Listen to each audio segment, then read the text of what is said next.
All I've heard about all year long, oh, no, Pete's got it in him. Pete could turn it on at any point. Oh, look out, the final month of the season. Pete could go nuts. Well, guess what? I'm watching. And you know what I see? Alonso's getting worse as the season starts to wind down here. Yesterday, BT, and it was a bad game for the Mets. And look, you can't win all the games. We understand that. But Alonso comes up in a big spot, certainly early on, and doesn't get the job done. He leaves 4 guys on base the entire night. He's been in a major funk here over the last however many games. I mean, really, it's been a down year. But can Pete Alonso get a big, like, oh, we're waiting for it. Oh, we're waiting for it. Oh, it's not over. Season's not over yet. Well, yeah, it's 17 games to go. At some point, is Pete going to turn it on in this walk year and act like a $200 million man that he wants that big contract? Act like the face of the franchise that he wanted to be, which we know he's not, but he wanted to be that? At some point, it'd be nice if Pete Alonso actually got a big hit this year. You know, listen, I think that Pete Alonso has had one of the most disappointing baseball seasons in New York in a long time. I mean, encompassing all of the contract stuff, too, and all the conversation, the rhetoric, the emotion, the things that have happened on this show pertaining to Pete going back to last year. So, I don't know. I mean, I don't know. I think that the more it deepens, the more pressure he feels.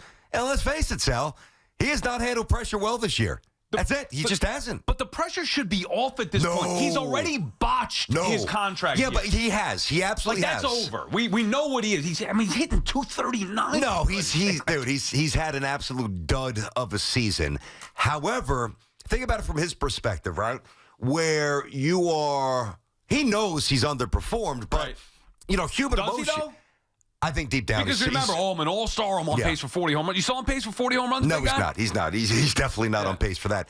I hear you. What he said, I think, is very different than what he thinks. I can't prove that, but I just know how the mind works. And self-preservation, and he try to throw people off scent and not give them the meat that some people want with pertaining to his contract. I think that in his mind, while he knows he's had not a bad season, but certainly not what we thought he would have and hoped he would have, he's saying to himself, I can change it all. I can change it all with a walk-off bomb, with a 3-for-4 night, if I rack the Braves, if I rack the Phillies, if I finish up, maybe player of the month, that time's ticking, obviously. Right. Now, that doesn't mean that it's going to happen, but why and evidently it's not even close to happening, but why I push back on, I do think the pressure is actually intensifying, because I think in his mind, as all competitors should, still believes that he can change the narrative, and I think he's just digging himself deeper into the sand. He looks awful. Well, I guess that's my point, right? We're now here, because you're right, that was the sentiment. Well, I could change the season, I could still get to 40 home runs, this and that, blah, blah.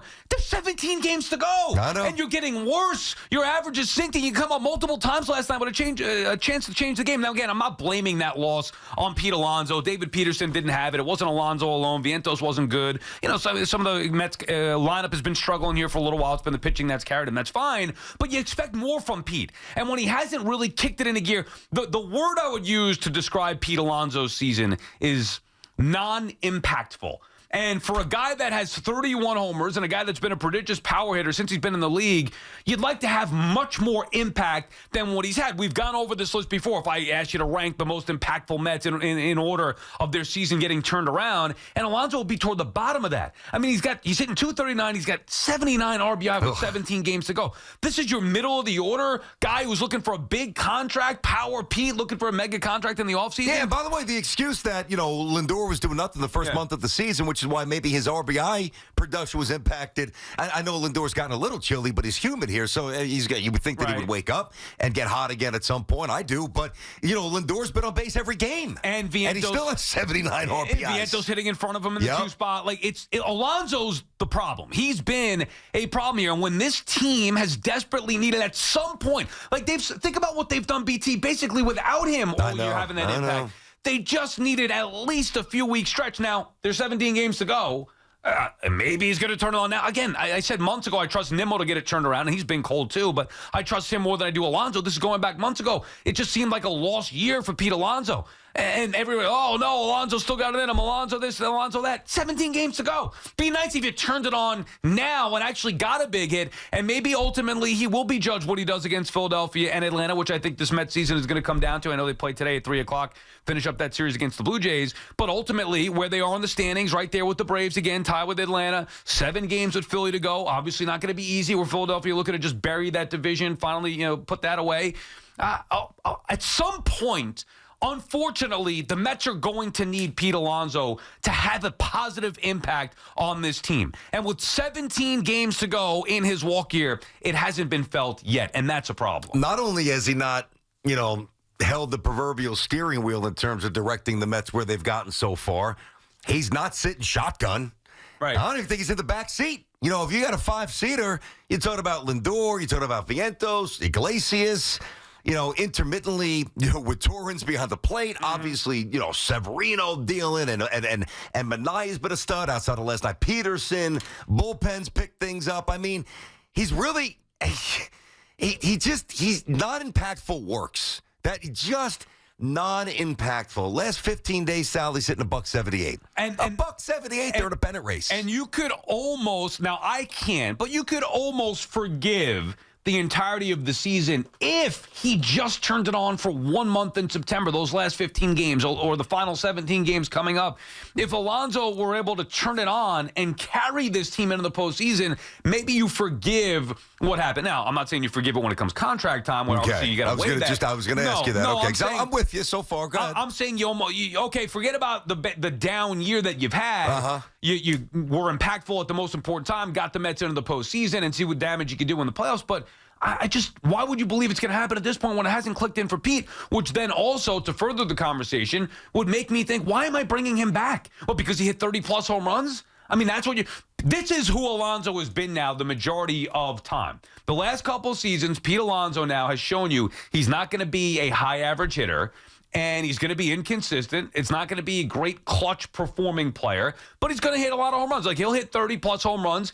Even in a down year, he's got 31, so he's going to end up with, 35-ish home runs? 34-ish, 33, okay. Unless he gets real hot. All right, but, a good year, let's say what? You're going to have closer to 40, yeah. hit 250, and have... You hope he hits 250. Last 2 years now, it's not 250. I'm saying for a good year. And by the way, as he gets older, do you think that that's going to improve? It's going to get worse. Okay, you lose a tick of bat speed. You got to start guessing a little bit. You start expanding the zone. It's not going to get better. So these are now conversations. I'm sure the Mets are already having these thoughts. But for now, it's not even about what happens in the offseason. It's about the year that Pete Alonso has had. Wake up. Wake up. Lindor's been an MVP. After his hideous start, he's played like a legitimate MVP candidate. Where is Pete Alonso?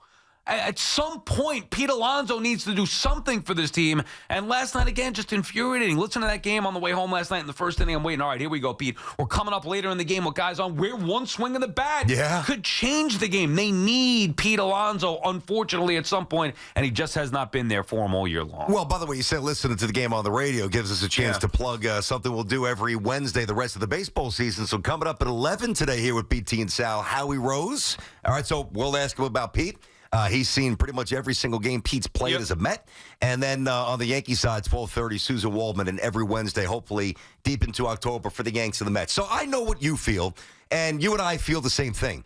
And quite frankly, we have had, Pete Alonso synergy, and I'm going to stop short of saying that we've been right. But I'll put it this way. We haven't been wrong, okay? So thus far, our Pete Alonso synergy's been in lockstep here. What do you think the majority of Met fans are thinking as they're here? And we'll obviously take the calls, but I want your, before we get these calls, what do you think that the average Met fan really thinks Pete's going to provide these final couple of weeks? I think it's a great question. I think the sentiment from the fan is probably disappointment first and foremost. That's a given. Yeah, moving forward. I know. I'm just saying that this is a guy that Met fans love. Homegrown guy, embrace being in the city, all the charitable things, all that. He's got that lovable kind of aloof nature to him, especially early on. Record-breaking rookie season. So I think there's disappointment. Even if you had some people that said, I wouldn't sign him or whatever, the majority of people wanted Pete to go. And I think the owner himself he said it. I hope Pete goes out there and hits 60 home runs and makes things impossible on me. Obviously, that was not the season. So first, the feeling is disappointment. And I don't know how Met fans can even be hopeful at this point, because hope, all right, you want to be hopeful that he could get it turned around. And you still believe to a certain extent because he's done it in years past. But how could you believe, based on anything logical, BT, that he's going to, at this point with 17 games to go? You could have sold me better a month and a half ago. You can't tell me now with 70 to go that, hey, you know what? Pete's going to do it. And give me legitimate reasons why, other than just he flips the switch and somehow gets hot over the last 2 weeks. It's 2 weeks to go. I mean, that's it. Season's over. Yeah. 2 weeks left, and he hasn't done it yet. So I think most Met fans are sane and logical in saying, you know what, probably a lost season for a while. I think that you're right. All right, let me flip it to you this way here. So 3:07 first pitch. Let's say 5:41 today. Just throwing out a random time. Mets are down 2, 9th inning, 2 out. Yeah. All right. And the last guy I'd want up in that spot is Pete Alonso. Okay, so I want your order of confidence. Number 1, you want Lindor up there, even though he's a little chilly last week or so. All right, so you want, I got you. You want Lindor number. Who do you want number 2? Vientos 2. Who do you want third? Iglesias? Where we go? Honestly, we laugh, but where we go? Iglesias, maybe. You could throw Winker in there. Yeah, Winker seems a little clutch. Winker, Iglesias. You could throw even J.D. Martinez potentially. I know Nimmo ideally would be a guy. I know we got a base hit last night driving in a run, but Nimmo's been so bad too.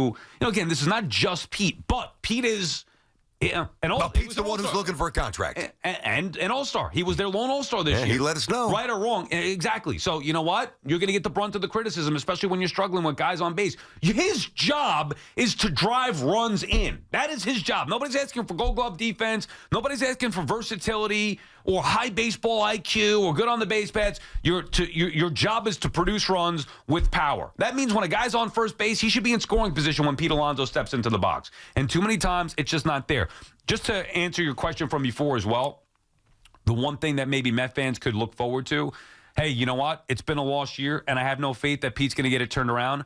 But as long as he produces against those 3 games in Atlanta, you'd sign for that. At least that's where I'm at. And I think that some people will probably be in line with that as well. I think you're probably right, but then I think that could be a little confusing in the sense that, again, you take it because it means team success, there's no doubt. But how does that complicate the negotiation? Well, I wouldn't let that complicate the negotiation. But it might in the minds of many Met fans, and who knows what impact that has on ownership if Cohen lets sentiment get involved. Yeah. I mean, let's face it. If let's say Pete takes the collar today and doesn't do much except for those couple of key games against the Braves, even more so than the Phillies, and against the Braves, let's say Pete goes 6 for 14 with 3 bombs and 8 ribbies. Okay. Yeah. And the Mets secure Sign him up. Wild card number 2. Maybe they jump past the Diamondbacks. Padres get 1, Mets get 2, Braves get 3, or the Diamondbacks get 3, whatever. But he shines on a stage that Met fans are craving for him to shine on.